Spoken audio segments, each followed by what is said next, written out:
Me llamo Elena Isabel Ramírez Ortega. Tengo 49 años. Vivo en Ciudad de México, en un departamento pequeño en la colonia Roma que huele a café viejo y a libros que nunca termino. Durante gran parte de mi vida fui profesora de literatura en una preparatoria pública. Hoy doy clases particulares cuando hay demanda y me dedico, sobre todo, a sostener mis noches en vela y mis mañanas de silencio. Estoy divorciada desde hace 10 años, mi cuerpo conserva las marcas del tiempo y de algunas decisiones que pensé que iba a dejar atrás. Mi hija, Martina, tiene 22 años y hace 3 que no hablamos con la naturalidad que un día supimos tener. Hoy, cuando me dijo, no vas a ir, en su voz había algo más que miedo, había fatiga, desconfianza y una rabia que todavía no podía nombrar. Antes de continuar, si te interesan historias reales que te sacuden, por favor considera suscribirte. Compartir esto es difícil, pero si alguien allá afuera necesita escucharlo, quizá esto valga la pena. La frase de Martina rebotó en mi pecho como una campana seca. No vas a ir.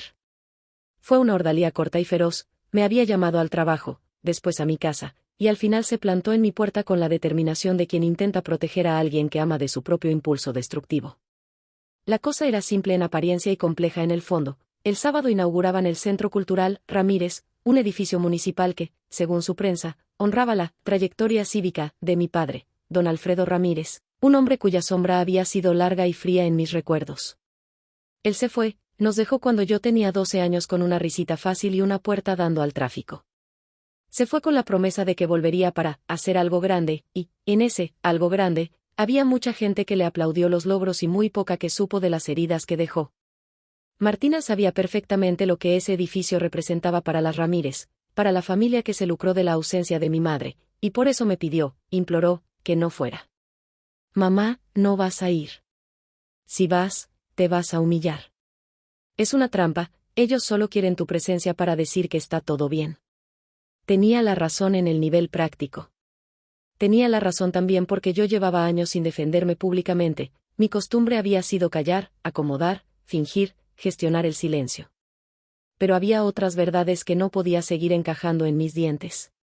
La casa de mi infancia, una casona en el centro de Puebla, con ventanas que olían a humedad y a limón cuando las abrías, guardaba todavía la grieta por donde mi padre salió.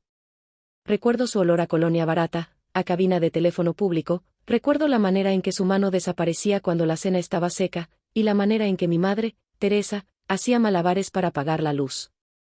Aprendí a renunciar a la rabia o, mejor dicho, a esconderla bajo manteles de formalidades. Con el tiempo me casé porque parecía la salida natural, Jaime y yo tuvimos a Martina y luego nos deshilachamos como tantos matrimonios que nacen sin hablar del dinero, del miedo, de los fantasmas. Y sin embargo, aquel sábado tenía una necesidad que no supe nombrar hasta mucho después, quería ver las caras, ver los gestos de esos hombres que habían celebrado mi nombre por su conveniencia y darles, de una vez por todas, una respuesta visible. No era solo para mí.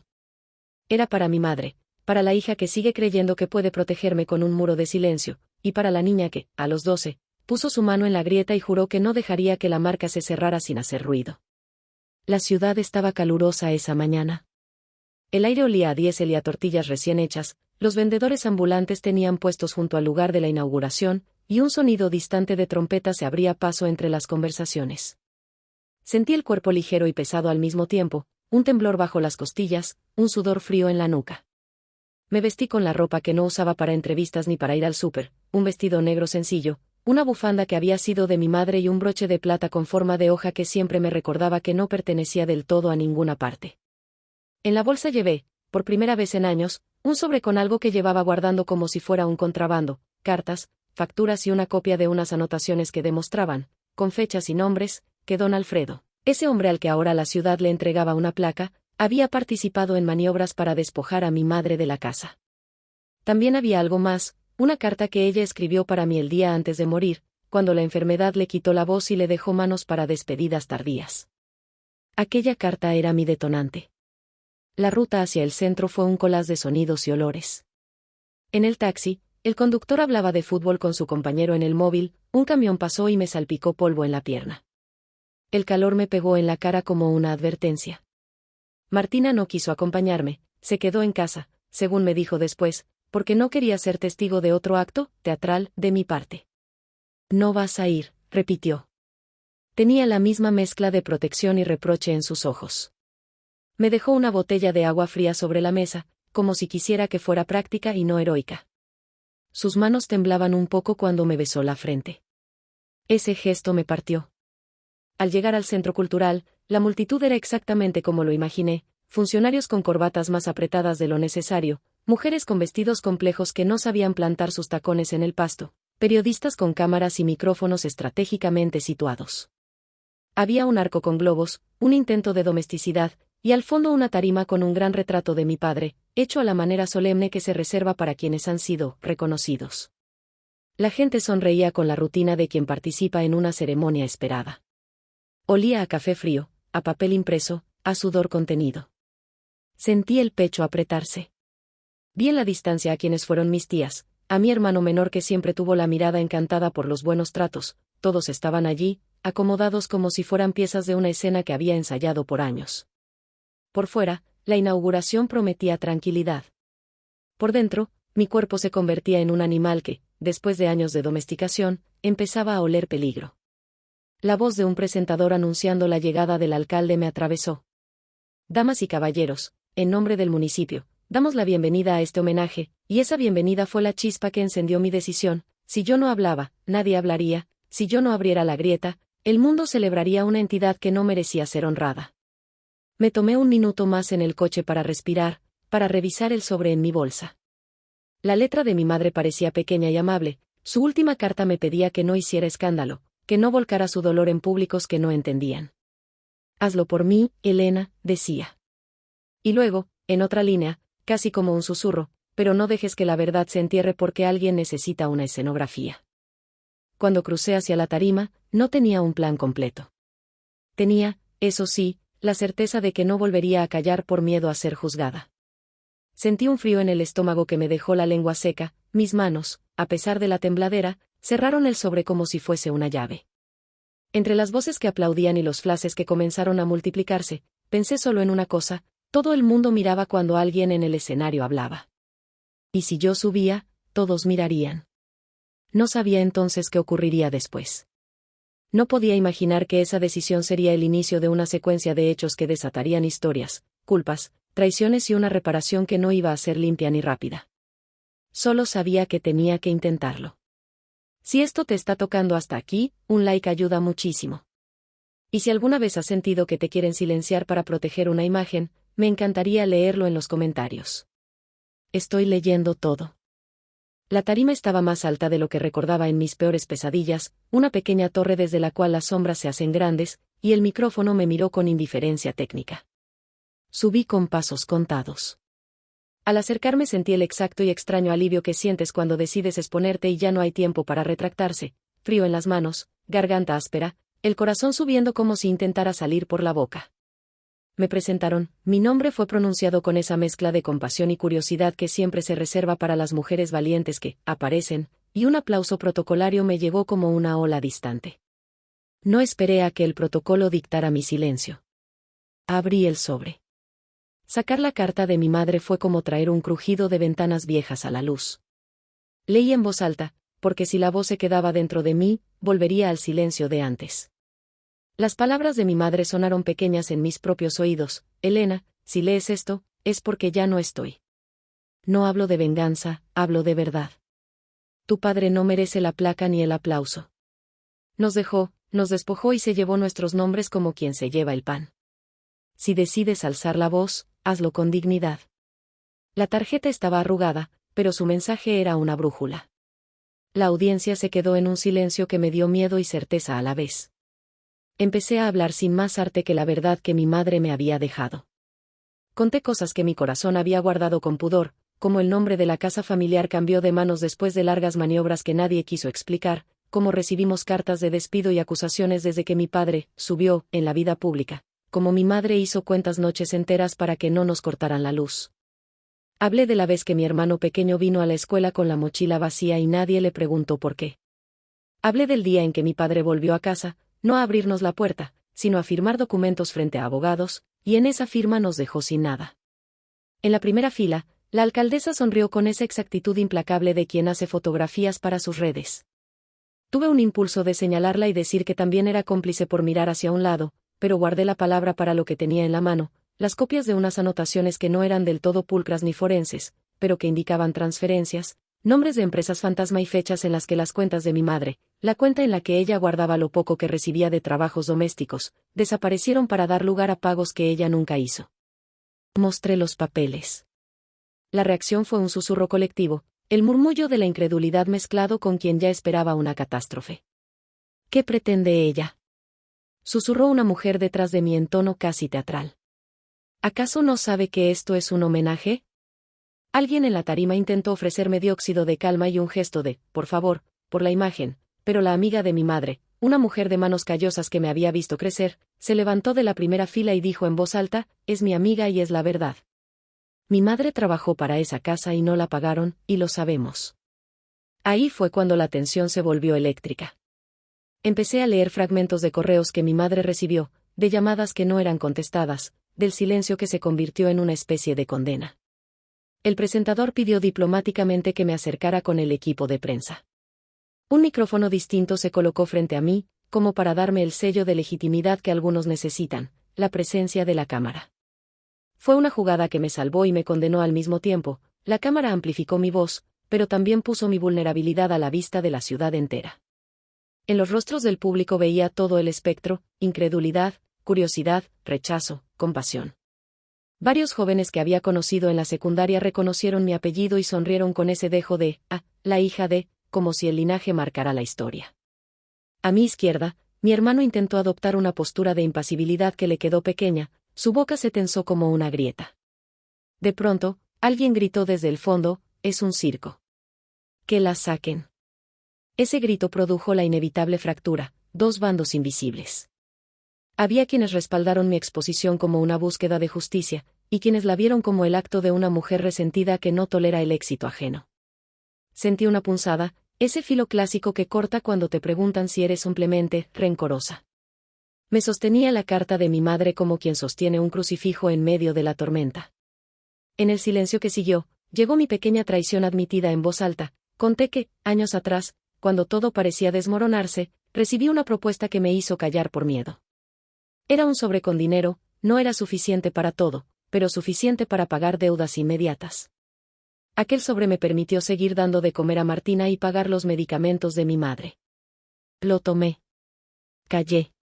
Me vendí, en la medida en que entendemos la palabra vender, cuando se trata de sobrevivir. Yo, que había aprendido a renunciar, me convertí en mercader de silencio. La verdad se abrió como un hueco bajo mis pies. La confesión fue más devastadora para mí que cualquier dato que hubiera puesto en la mesa. En la segunda fila, una mujer se puso a llorar. No porque las cifras lo requerían, sino porque la confesión de mi cobardía reconocida con voz propia tenía el brillo doloroso de la honestidad tardía. Martina me observaba desde casa, me dijo después. No vino por miedo a ser exhibida ni por no querer añadirle a su vida un drama público, vino porque me conocía y no quería que repitiera el acto de salvarnos, con comprometimientos que luego nos destruyesen por dentro. Los reporteros empezaron a tomar notas con voracidad. Uno de ellos se acercó con una grabadora y un cartón de «¿Quiere dar una declaración?» en la mano. En mi pecho, el temblor subía y bajaba, culpa, una especie de alivio físico por haber dicho lo que llevaba años conteniéndome, y un susto acerado por las consecuencias. Sabía que muchas cosas cambiarían a partir de ahí, la manera en que los vecinos me verían, la relación con mi hermano, el futuro de mi hija. No tenía un plan para ese después. Solo tenía la necesidad de que la verdad no se tapara con un lazo ceremonial. No vas a ir, había dicho Martina, pero fui. Y cuando lo hice, deslicé mis codos en el borde de la mesa del poder porque era más difícil seguir dejando que la historia se escribiera sin nosotras. No imaginé que me robaría la atención del día, que los flashes se convertirían en preguntas, que mi nombre empezaría a aparecer en mensajes de gente que decía haber sufrido lo mismo. No imaginé que las consecuencias me obligarían a mirar mis propias faltas. Pero estaba ahí, con la carta de mi madre y la certeza de que, por primera vez en mucho tiempo, prefería que me viesen como soy, una mujer torpe y también corajuda. Si esto resuena contigo, tal vez darle un me gusta ayude a que estas voces encuentren oídos. ¿Alguna vez te viste forzada a elegir entre proteger a alguien y protegerte a ti misma? Me gustaría leerlo en los comentarios. Los días que siguieron a la inauguración fueron una mezcla de ruido y soledad. Las cámaras se habían ido unas horas después, pero la radiografía emocional que había dejado mi intervención siguió latiendo en los muros de la ciudad. Las notas en periódicos locales hablaban de incidente y de revelación inesperada. Las redes sociales me convirtieron en una etiqueta por unas horas, almohadilla la hija que habla. Algunos artículos acusatorios intentaban reducirme a un arquetipo fácil, la mujer resentida, mientras que otros, los que más me conmovieron, venían con correos de otras mujeres que decían, gracias. Creí estar sola en esto. Esas palabras me llegaban en la madrugada, envueltas en la luz azul del celular, y yo me despertaba con la sensación de que algo se había movido en la estructura que me cubría. Mi teléfono sonó sin tregua. Llamadas de reporteros, mensajes anónimos con amenazas veladas, y también llamadas que pedían conversación, testimonio, humanidades compartidas. Entre ellas, una llamada que no esperaba, la voz de mi hermano, Javier. Lo escuché al otro lado con un hilo de respiración que le daba un color extraño a su voz. ¿Qué hiciste, Lenny? Fue lo primero que dijo. No había enojo, sino un cansancio acumulado de quien siente que le han tirado la mesa de su lugar. Dije la verdad, respondí, y la verdad siempre suena más simple en la boca que la complejidad que lleva. Dijiste muchas cosas que pueden causarnos problemas. Papá, se enredó, papá tiene amigos poderosos. No era una frase vacía. Tenía el peso de quien sabe que la estructura que le sostuvo durante años no se aflojará sin resistencias. A lo largo de mi vida había aprendido a medir la palabra, poderoso, con la misma cautela que se mide una herida. Javier me reprochó con ternura, con esa ternura que era otra forma de manipulación familiar, la apelación a la seguridad, a lo práctico, a lo que conviene. No puedo volver a callar, le dije. Si no lo digo, ¿qué les enseñamos a las siguientes generaciones? ¿Que el nombre vale más que la dignidad? Las discusiones con mi hermano fueron largas y habituales tras eso. Su postura osciló entre la crítica silenciosa y la rabia abierta. Nos vas a meter en problemas, ¿no te diste cuenta de lo que esto podría causar, y Martina? Cada frase era una estaca. Pero la peor de todas fue la que no me dijeron con palabras, la distancia que puso mi mejor amiga de la infancia, la señora Carmen, que dejó de mirarme a los ojos cuando me cruzaba en el mercado. En casa, la ausencia de Martina se sentía como una habitación fría que nadie calefaccionaba. Llamadas cortas, mensajes secos. ¿Estás bien?, me escribía a veces, y su texto venía con un corazón que no me parecía suficiente. Me acusó, en una llamada con la voz quebrada, de haber convertido su vida en un escándalo público. Hubo días, mamá, en los que nos prometiste paz, dijo. Prometiste que, si me protegías, yo podría estudiar. ¿A qué costo? No puedo fingir que no me afectó. La culpa no es una sensación uniforme, tiene texturas. Hay culpas que calientan, culpas que son fuego rápido, culpas que se asientan y se convierten en una prensa invisible. La mía era una prensa antigua que necesitaba abrirse, pero que al hacerlo aplastaba lo que más amaba. La contradicción me devoraba por dentro, lo que era justo a menudo lastima lo que está más cerca de ti. Poco a poco, comenzaron a venir otras voces. Mujeres que habían sido empleadas domésticas, exesposas de amigos de mi padre, vecinos que recordaban un gesto que corroboraba mi historia. Una de ellas, doña Rosa, de la lavandería de la esquina, me contó en voz baja que mi madre le pidió un préstamo en la última Navidad que vivió, porque había prometido la casa como seguro por un crédito. Esa confirmación me dio más motivos para sostener mi versión. Pero con las confirmaciones también llegaron represalias. Una demanda por difamación apareció en mi buzón una semana después. No era una demanda formal todavía, era un aviso disfrazado de carta amable, considérenlo, con la tinta fría de alguien que no desea ensuciar las manos. Un abogado que trabajaba para la alcaldía me llamó, para conversar, sobre posibles consecuencias legales. Me sentí pequeña y gigante a la vez, pequeña por la sensación de amenaza, gigante por el hecho de que alguien me había oído. La presión externa se volvió también una prueba interna que me obligó a mirar mis propias fallas. Recordé la noche en que traje dinero a la casa y le di a mi madre, temblando. Recordé la promesa que me hice, es por ahora. La noche que recibí el sobre no fue de gloria, fue de supervivencia. Pero las supervivencias, con el paso del tiempo, pueden convertirse en trampas morales. Yo me preguntaba si merecía la compasión que a otros les hubiera parecido obvia. ¿Se puede pedir perdón a una ciudad? ¿Se puede pedir perdón al que fui? ¿Se puede pedir perdón a la hija que ya no confía? En medio de esa tormenta, un hecho inesperado cambió la dirección del viento. Apareció en mi buzón una carta anónima con una foto. Era mi madre joven, junto a una mujer que nunca había conocido, en la cocina de la casa que perdimos. En la foto se veía a un hombre, delgado, frente a una mesa. En la carta breve que acompañaba la imagen había una frase: ella no fue la única que supo. Hay documentos.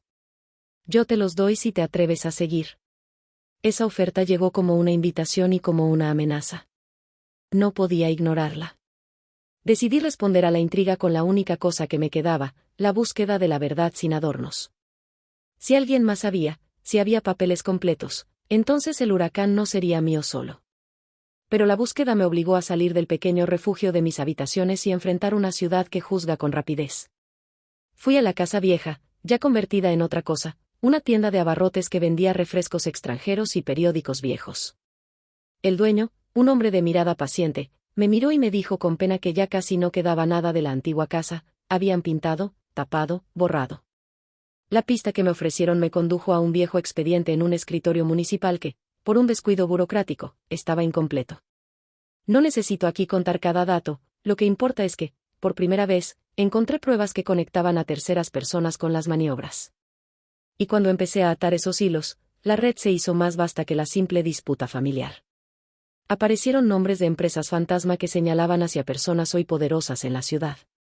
La idea de que mi voz, una tarde en una tarima, hubiera abierto un nido de ratas fue tan aterradora como esperanzadora. Un día, la noticia llegó, un reportaje más serio, con investigación, nombró a una de esas empresas y señaló irregularidades. No era todavía la condena, pero era suficiente para que alguien cambiara de cara cuando me veía en la calle. De pronto, comencé a recibir abrazos de desconocidos en el supermercado, abrazos torpes, luego palabras: gracias por hablar. También recibí insultos, llamadas de números privados y una sensación de fragilidad creciente en el cuerpo. La atención pública me había robado, a la vez, el anonimato y me lo había cambiado por la mirada de una ciudad que ahora discutía mi nombre. Si estás aquí, leyendo aún, puede que sientas curiosidad por saber si la verdad calma las noches. No siempre. Pero es un comienzo. Y si lo que te estoy contando te toca, considera suscribirte para no perderte lo que viene. También me gustaría saber, ¿alguna vez entregaste una parte de tu silencio para sobrevivir? Las consecuencias de hablar fueron tanto limpias como insidiosas. Por un lado, empezaron investigaciones que obligaron a organismos a abrir cajas polvorientas. Por otro, algunos de los nuestros, mi hermano, ciertos primos, intentaron borrar su huella con una violencia silenciosa que duele más por lo frío. La grieta que se abrió entre nosotros dejó caer nombres, cuentas y verdades que no se podían volver a juntar como si fueran piezas de un rompecabezas conocido. Martina, durante semanas, me evitó como si yo fuera una palabra contagiosa. Sus mensajes eran cortos, anclados en la prisa de la distancia. Ella había hecho la elección de no entrar en la escena pública, su vida era una cuerda que debía mantenerse tensa para sostener sus estudios y su tranquilidad. Lo entendía, nadie debería pedirle a una hija que sea la correa que sostenga la mochila de su madre. Aún así, su ausencia me dolía de un modo vulgar, la soledad sacudía mis noches con un sabor metálico. Hubo una noche, exactamente 31 días después de la inauguración, en la que Martina vino a mi casa. No con la energía del rencor, sino con algo que se parecía a un cansancio territorial. Entró sin golpear. Se sentó en el sofá con las manos entrelazadas y esperó a que yo rompiera el hielo. ¿Por qué lo hiciste?, preguntó sin levantar la vista. ¿Por qué ahora? La pregunta fue simple y terrible. No hubo en su voz aquel «no vas a ir», que había sido mandato, había una curiosidad afilada. Respondí con la verdad, porque si tú crees que todo está bien, no podremos decirle a nadie lo que pasó. Porque mi madre me pidió que lo hiciera. Porque ya no podía sostener la mentira. Martina me miró y, por primera vez, vi el mapa de mi infancia reflejado en sus ojos, la casa con la luz a medias, la cena sin pan, el rumor de la puerta cerrada. Hubo lágrimas, esa corriente tibia que recorre las mejillas cuando las defensas se aflojan. Me da miedo, dijo. Me da miedo que nos persigan, que nos quiten oportunidades, que nos señalen. Me da miedo ser la hija de alguien públicamente cuestionado. Lo sé, contesté. A mí también me dio miedo durante años. Pero el miedo nos hizo pequeñas para que pudieran tener todo. ¿Qué quieres? Pregunté con una intensidad que no esperaba. Quiero que no me engañes, contestó. Esa frase fue un golpe. Desde que Martina aprendió a pronunciar, yo había intentado ser una madre que prometía y cumplía. No siempre lo había logrado. Le hablé de mi culpa y de mis miedos. Le dije que había hecho lo que pude con lo que tenía y le pedí, sin grandes adornos, que me viera como la mujer que era, imperfecta y, por momentos, digna. Ella no respondió con perdón inmediato, ni con una absolución dramática. Se puso de pie, me abrazó torpemente en un gesto que hablaba de reparación a medio hacer.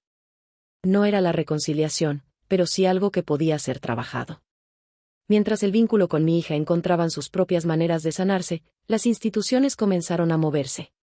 La investigación sobre las empresas vinculadas a mi padre encontró irregularidades administrativas, contratos inflados, proveedores ficticios.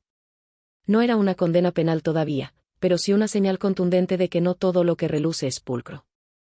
Algunos de los cómplices empezaron a darle espacios de racionalidad a su culpabilidad y, en varios casos, a ofrecer disculpas tibias que olían a asesoría legal. No todas las revelaciones llegaron como limpias. Un día, mi hermano me enfrentó en la puerta de la iglesia donde había ido a decir una pequeña oración por mi madre. Sus ojos eran una mezcla de dolor, vergüenza y rencor.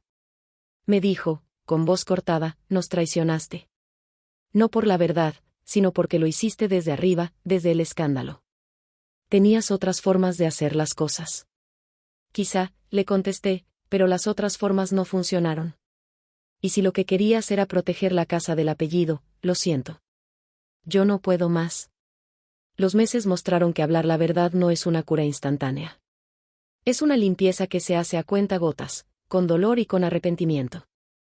Empezaron a llegar cartas de personas que habían sufrido abusos financieros y emocionales, mujeres que trabajaron en casas familiares, hijas que recordaban a padres que no pagaron pensiones, hombres que encontraron en la publicación de la verdad la posibilidad de soltar su carga. Una de esas cartas me conmovió hasta el tuétano. Fue de una mujer que me contó que mi pequeña declaración le había dado valor para exigir sus papeles y su indemnización después de años de trabajo sin contrato. Sus palabras decían, por primera vez, alguien nos puso en el mapa. Esa mirada colectiva hacia una vieja injusticia me dio motivos para seguir. Pero no sin costo. Perdí la confianza de gente que siempre pensé cercana. Algunas de mis antiguas amigas me evitaron, otras mantuvieron el contacto con una dulzura cautelosa. En la calle, a veces, sentía la mirada de total desconocidos que me reconocían como la que habló. No siempre era fácil distinguir entre compasión y curiosidad morbosa. La lección más dura vino cuando un periodista me llamó para decir que mi historia había ayudado a reabrir un caso que concernía a un hombre desaparecido en los años 80, un vecino que, dicen, había sido empujado a la miseria por las alianzas de mi padre.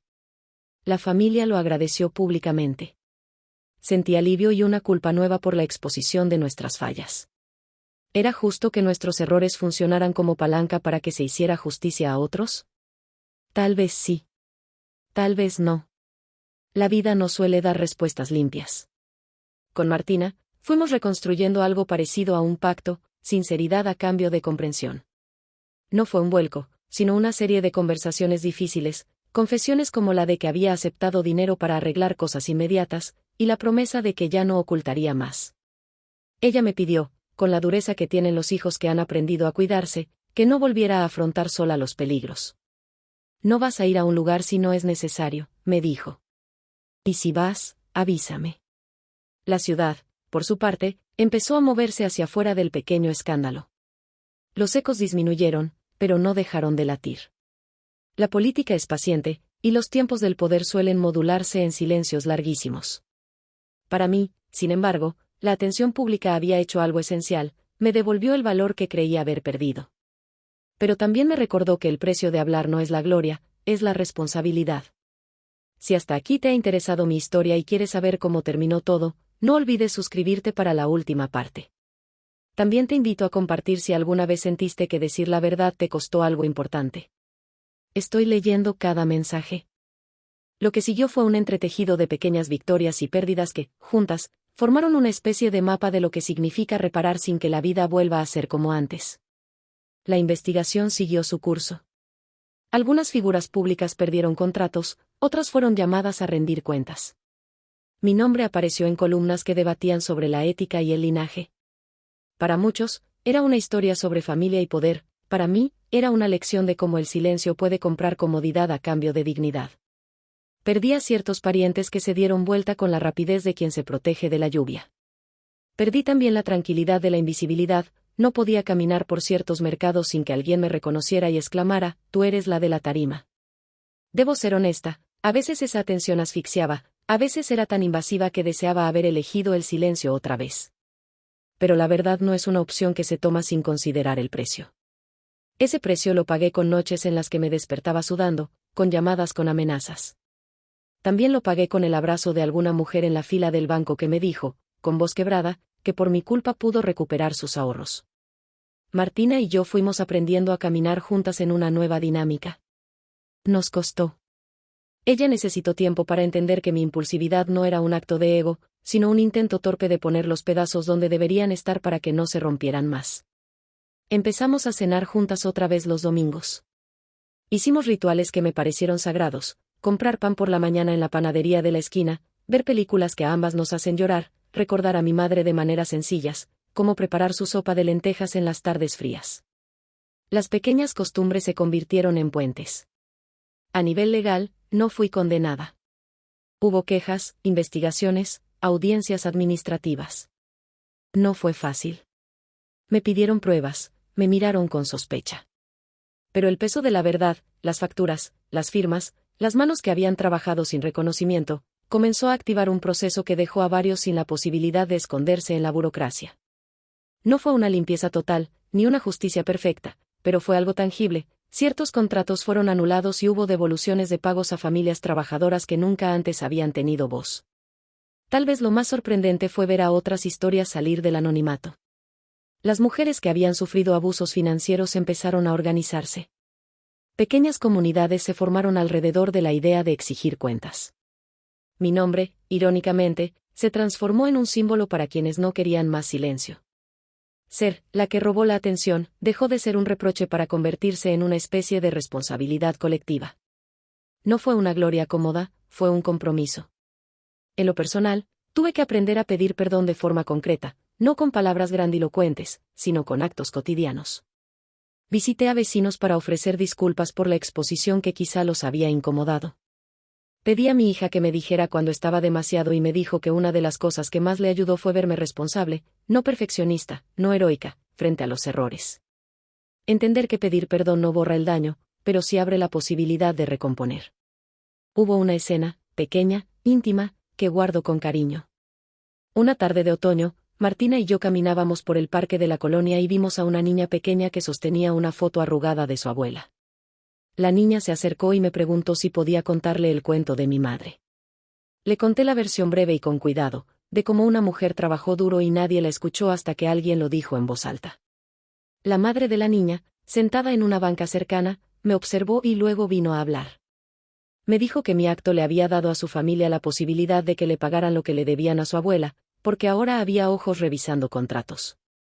Me dijo, gracias. La palabra resonó simple y honda. En ese instante, supe que lo que había hecho, aunque imperfecto, había abierto una puerta. No todo se arregla con una palabra de gratitud, no todo se repara con justas medidas. Pero había una esperanza tangible, la de que las historias rotas podían encontrar nuevas costuras si alguien se atrevía a nombrarlas. Hoy, cuando repaso la frase que inició todo, no vas a ir, dijo mi hija, la oigo con la mezcla de advertencia y amor que siempre tuvo Martina. Ella había querido protegerme de mi propia necesidad de exposición. Tenía razón en lo práctico, fui y me robé la atención. Esa atención, sin embargo, no fue siempre un robo en sentido negativo. La desvié de quienes la merecían por intereses particulares hacia una conversación pública que, aunque dura, permitió que otras voces se escucharan. ¿Fue perfecto? No. ¿Fui justa? A medias. Pero aprendí que a veces robar la atención es el único modo de hacer que la mirada social se detenga y vea lo que antes se hacía invisible. Si llegaste hasta aquí, gracias. Si esta historia te ha tocado, considera suscribirte para escuchar más relatos que no siempre terminan bien, pero que siempre dejan enseñanzas. ¿Qué aprendiste tú de una situación donde tu voz fue lo único que cambió algo? Me gustaría leer tus historias en los comentarios, prometo leerlas todas. Mi lección final es simple. El silencio puede proteger, pero también puede rotar la injusticia de mano en mano hasta que ya no quede nada. Hablar duele y libera. Y aunque me robé la atención, lo hice porque ya no quería que el olvido siguiera cosechando vidas.